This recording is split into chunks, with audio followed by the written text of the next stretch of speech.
Bonjour les Gémeaux, bienvenue dans votre guidance relationnelle amoureuse. On a une carte très bavarde, alors on va la prendre. J'ai même pas eu le temps de finir ma phrase d'intro. Je voulais vous dire qu'on allait faire ensemble votre guidance relationnelle sentimentale, votre vie intime, votre monde intérieur pour le mois de juin. On va aller voir ce qui se passe chez vous, autour de vous, vos sentiments, vos envies, vos désirs, vos passions. Avec le tarot, les oracles, on a une opportunité qu'à sauter et on a l'amour. Bon, bah, pour vous, on est plutôt rassuré. J'ai l'impression que ça va être un bon mois, le mois de juin. Alors, c'est votre période d'anniversaire, y compris ceux de mai. Hein. Vous entamez ce nouveau cycle avec ceux de juin, bien évidemment. Donc là, clairement, crois en ta chance, ouvre la porte, l'amour est là. Bon, bah voilà. Allez hop, au revoir les Gémeaux, c'est terminé. Il y a de l'amour. Félicitations, soyez heureux. Alors, on va quand même aller voir un petit peu plus en détail, mais l'idée c'est que on a même, pour certains, le choix. Là, il y a quand même beaucoup de cœur. L'opportunité d'un bonheur, d'un grand bonheur. Il faut y croire, il faut croire en soi. Peut-être que pour certains, on a du mal d'ailleurs à accepter que ça nous arrive. On a accepté que l'amour nous tombe dessus. On n'y croyait peut-être même plus. Ou alors on a quelque chose en nous, comme une résistance... une certaine prudence, une certaine difficulté à se lâcher, à s'ouvrir complètement. On a peut-être peur d'être déçu, peut-être qu'on ne s'aime pas suffisamment, on peut être assez dur avec soi et qu'on doit aussi se pardonner quelque chose, s'accepter, être doux déjà, s'aimer soi pour pouvoir être apaisé dans ses relations aux autres et pour pouvoir accueillir le bonheur qui vient à vous là. On vous tend du bonheur, on vous tend de l'amour. Prenez-le, c'est l'invitation de ce mois de juin. Ne vous enfermez pas, parce que si vous décidez de sortir, vous allez être à la rencontre de plein de possibilités. Autant de l'amour en amitié que des propositions amoureuses, des rencontres intéressantes, mais c'est aussi de la reconnaissance en fait. De la reconnaissance, vous sentir accueilli, en confiance, comme vous êtes.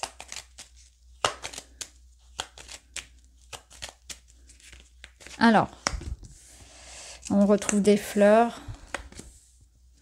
Ok, bah oui, c'est ce que je vous disais, je vous sens... ouais, il y a une petite résistance là, c'est intéressant. Qu'est-ce qu'on a là? Le choix. Ok.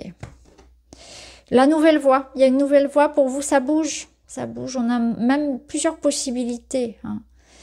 Pour moi, ça me parle d'un engagement, d'un choix, donc d'un engagement.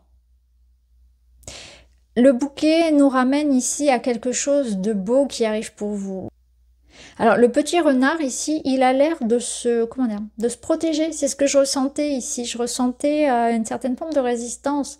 On vous dit ouvrez-vous à l'amour, ouvrez l'œil en fait, parce que là on a de la chance, on a l'opportunité, on a quelque chose de beau, on a beaucoup de fleurs, beaucoup de nature, quelque chose de pur en fait. Le bouquet c'est quelque chose qui vient à vous, qu'on vous propose, c'est une invitation, c'est une rencontre, c'est une fête, c'est la vie en fait, la joie, le bonheur qui s'invite chez vous. Et qui vous amène un nouveau départ.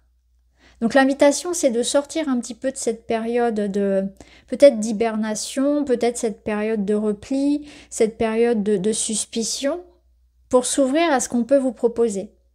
J'ai l'impression qu'on vous dit soyez prêts. Soyez prêts, préparez-vous à l'opportunité qui vient ici parce qu'elle va pas être, elle va être comment dire ça va être quelque chose de très spontané qu'il va falloir saisir en fait. Ne passez pas à côté de ça. Sur ce mois de juin, il y a une belle opportunité à ne pas rater. Ça nous parle aussi d'un mois où vous aurez la possibilité d'être très magnétique ou de rencontrer une personne qui l'est. Ça peut être aussi la personne face à vous parce que le renard, c'est quelqu'un qu'on a plaisir à regarder, qu'on a plaisir à écouter, quelqu'un de riche, quelqu'un d'intéressant, qui a plein de choses à nous transmettre, à nous apprendre, qui de par sa présence est rassurant et sécurisant, quelqu'un de charismatique, d'énigmatique aussi, quelqu'un dont on ne connaît pas tout, quelqu'un un peu de mystérieux, Mais ça vaut peut-être le coup d'aller un petit peu plus loin, vous voyez. En tout cas, là, pour moi, il y a de la séduction, il y a de la rencontre. Il y a une personne face à vous intéressante, intelligente. Ouais, il y a une attraction, en fait. Donc pour les célibataires, ça nous parle de cette personne, et je pense que ça nous parle aussi de vous. D'un pouvoir d'attraction et de séduction que vous aurez aussi. Alors, on va aller voir d'autres messages. En tout cas, on vous dit ne laissez pas passer votre chance. Il y a un truc ici à pas rater.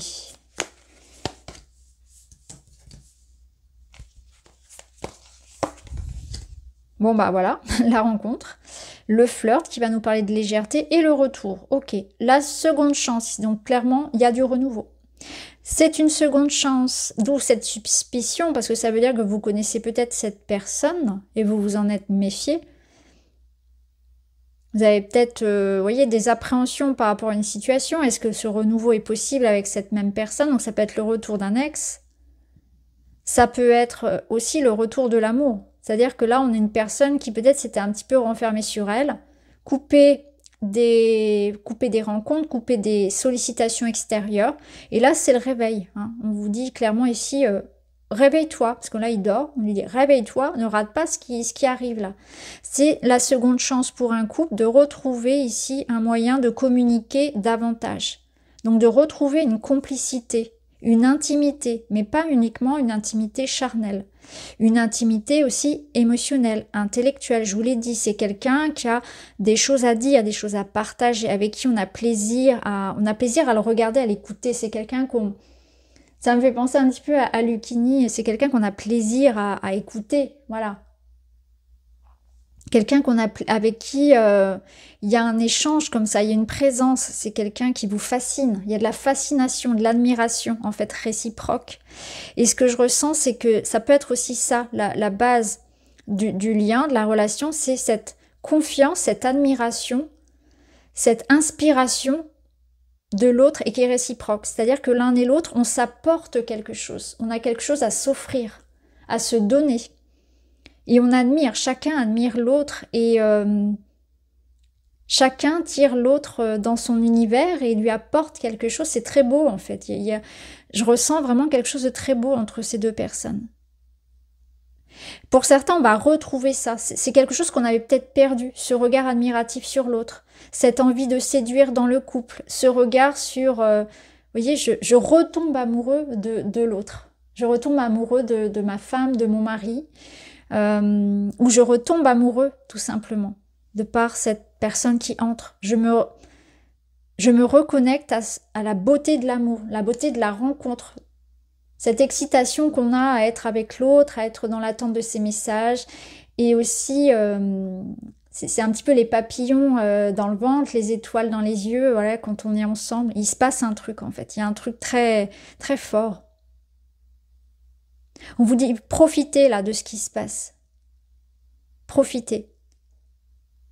La relation ici, elle nécessite aussi, donc comme je vous l'ai dit, donc il y a la base, je ressens vraiment une admiration réciproque, une inspiration, et c'est aussi l'idée d'un investissement. Donc peut-être que là, quelqu'un est prêt à s'investir. Quelqu'un revient et vous fait une demande.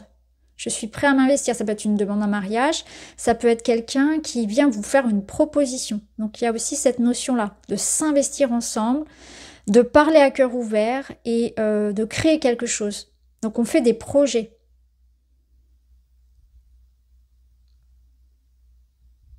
Alors on va voir, on va aller chercher d'autres messages. Union, mariage, lune de miel, célébration, vous regardez dans la même direction, c'est magnifique. Bon, bah, toutes les cartes vont dans le même sens. Hein. Union, mariage, lune de miel, célébration, vous regardez dans la même direction. Ouais, c'est ça. On est fait l'un pour l'autre. Il y a une connexion très forte, c'est ce que je vous disais. C'est vraiment cette notion que...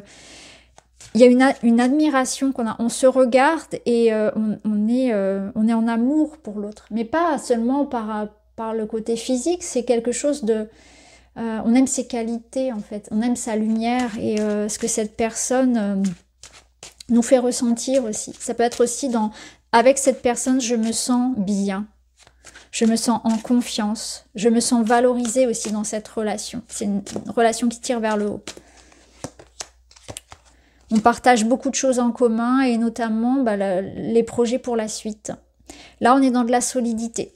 Force et soutien, relation stable et durable, vous voyez loin. Ça confirme ce que je vous disais, donc des engagements, une relation pérenne, des sentiments durables. Lâcher prise, confiance en la vie, tout est juste. Chaque événement ou relation arrive à point, ne pas être dans l'attente. Voilà. Ne pas avoir d'attente, ne pas avoir de projection sur l'autre. Ça peut être aussi cette notion que les choses ont mis du temps à se faire, ça peut être ça. Vous pouvez avoir ce sentiment quelque part que ça a été long pour que ça se fasse, ça peut être ça. Ça vous dit aussi que y a des petites choses qui se mettent en place au fur et à mesure. Peut-être que ce sont vos projets qui vont prendre un petit peu de temps. Certaines choses nécessitent encore un petit peu de temps. Mais tout est juste, hein, c'est ce qu'on vous dit. On vous dit de ne pas chercher à contrôler ce qui se passe dans la relation aussi. Laissez les choses se faire. Ne soyez pas trop dans l'attente et dans la demande vis-à-vis de l'autre. Ne mettez pas de pression. Ne cherchez pas à ce que ça aille trop vite. N'attendez pas non plus que l'autre soit 100% comme vous, tout le temps. C'est pas parce que ici on a une vision commune qu'on doit se ressembler à 100%. C'est aussi intéressant dans le couple d'avoir des différences et c'est d'ailleurs ce qui le renforce souvent. C'est d'être capable de gérer ça et de se construire avec ces différences et avec ce que chacun va apporter à l'autre. C'est ça l'amour, c'est surtout l'idée d'être dans la tolérance et dans l'idée que j'ai bien conscience que l'autre n'est pas moi. Et donc, je dois m'adapter aussi à ses besoins, à ses désirs, etc. Vous voyez, c'est dans cet échange réciproque, bien sûr. Sinon, ça s'appelle du sacrifice. On est d'accord, hein. C'est bien toujours dans cette notion de réciprocité. Bon, on va aller voir un conseil du tarot. La papesse. Alors, la papesse, c'est des sentiments profonds. Pour un couple, ici, la papesse, c'est vraiment un lien spirituel. Donc, on est sur un lien peut-être... Alors, âme-sœur, c'est un grand mot, mais comme je vous le disais tout à l'heure, il y a une connexion très profonde. C'est-à-dire que c'est pas seulement physique. L'attraction, elle est là, c'est sûr. Ça se passe bien dans l'intimité, mais ça va au-delà de ça. C'est-à-dire qu'il y a vraiment cette notion, comme je vous l'ai dit, d'admiration, d'intimité émotionnelle et intellectuelle. On a plaisir à échanger sur des sujets. D'ailleurs, votre tirage ressemble beaucoup à celui des taureaux. La papesse, ça nous dit aussi qu'on fait des projets ensemble. Il y a quelque chose que on est en train de préparer tous les deux. C'est aussi les sentiments qui sont en train de grandir. Donc, on voit qu'il y a quelque chose qui se prépare, qui est beau et qui est de plus en plus profond. C'est la vie aussi qui vous réserve quelque chose de beau, quelque part. La papesse, elle vous dit, sois patient. La vie te réserve, te prépare quelque part pour le grand amour, pour l'événement de ta vie, pour tes projets en fait. Sois patient. La vie vous montre aussi des signes qui vont vous aider à vous dire ouais, ça vient confirmer mon intuition. Donc il y a des synchronicités, il y a des messages, il y a des petits clins d'œil de la vie qui vont vous dire fonce, vas-y, c'est la bonne personne, c'est le bon projet, t'es sur la bonne voie. Ouais. C'est beau d'avoir la papesse dans l'amour parce que pour moi c'est vraiment la carte de l'union, j'allais dire sacrée, ouais c'est ça, c'est vraiment un partage, presque une relation. Alors, ça n'existe pas la relation idéale, mais vraiment on sent que c'est une relation importante, une relation qui nous fait grandir, qui nous nourrit profondément. Alors on va voir un autre conseil. La papesse, par contre, avant de passer à autre chose, elle vous dit aussi peut-être qu'il faut rester un petit peu discret, soit sur cette relation, parce que c'est le début pour certains, et pour d'autres, discret sur vos projets. Gardez-les pour vous pour le moment. Ou bien, préservez votre couple, préservez votre intimité des curieux, des jaloux, etc. Là, on vous parle de la tristesse, douleur émotionnelle, chagrin, dépression. J'ai l'impression que cette tristesse, ça va plus trop être présente parce que j'ai aucune carte ici qui me la montre, où je pourrais la ressentir. Donc, je pense que la tristesse, elle vous dit que vous êtes dans une phase ici, justement, d'amélioration. Terminez la tristesse, à vous le renouveau. Ici, on vous parle d'ouvrir la porte à l'amour. Donc, peut-être que la tristesse, c'est aussi en lien avec cette papesse, ce sentiment que vous allez comprendre aussi ce mois-ci que parfois vous pouvez avoir une tristesse qui puisse venir comme ça, presque sans raison. Et cette tristesse, c'est parce que vous êtes coupé peut-être de l'autre. Vous voyez, dans cette séparation de, il y a moi et il y a les autres. Alors que là, quelque part, le mois de juin va venir vous montrer que vous n'êtes pas séparés des autres et que vous êtes accueillis, que vous êtes aimés. Donc, à mon avis, c'est profondément ici une tristesse qui est libérée dans cette idée que j'ai ma place, je mérite l'amour. Je ne suis pas coupée de l'abondance de la vie. Je suis ancrée et j'accueille la vie avec toute la beauté, tout l'amour, la joie, le plaisir qu'elle a à m'offrir. Je le mérite, je mérite cet amour. Donc peut-être je me suis privée en pensant que je ne le méritais pas. Ou peut-être que quelque chose ou quelqu'un me l'a fait penser avant, peut-être dans l'enfance ou dans une relation précédente, que je ne méritais pas l'amour. Un esprit sain dans un corps sain. Lorsque je m'enferme dans mon corps, la souffrance s'installe. Dès que je lâche prise pour m'autoriser à m'aimer, mon état d'esprit change. Je comprends que la transformation intérieure passe aussi par l'éveil de l'âme. Ah, c'est beaucoup la papesse, ça. C'est que vous prenez conscience, voilà, de la beauté de votre âme, de la beauté de qui vous êtes, et vous allez prendre soin de vous. Hein. Parce que c'est vrai qu'ici, ça peut être aussi cette idée de je vais consulter un nutritionniste pour mieux manger, je vais consulter un coach sportif pour remettre en bonne santé mon corps, j'ai envie de me faire beau, de me faire belle. Il y a cette idée de se valoriser en fait. Alors ça passe par quelque chose qui peut paraître superficiel parce que c'est extérieur, mais en réalité c'est très profond. C'est-à-dire que vous allez apprécier votre regard, mais c'est avant tout quelque chose de très intérieur. Vous êtes aussi en apprentissage de l'amour de vous. C'est très très beau les Gémeaux. Voilà les amis, je vous souhaite un très beau mois de juin, très bon mois anniversaire. Je vous souhaite beaucoup d'amour et je vous embrasse. Je vous dis à très vite.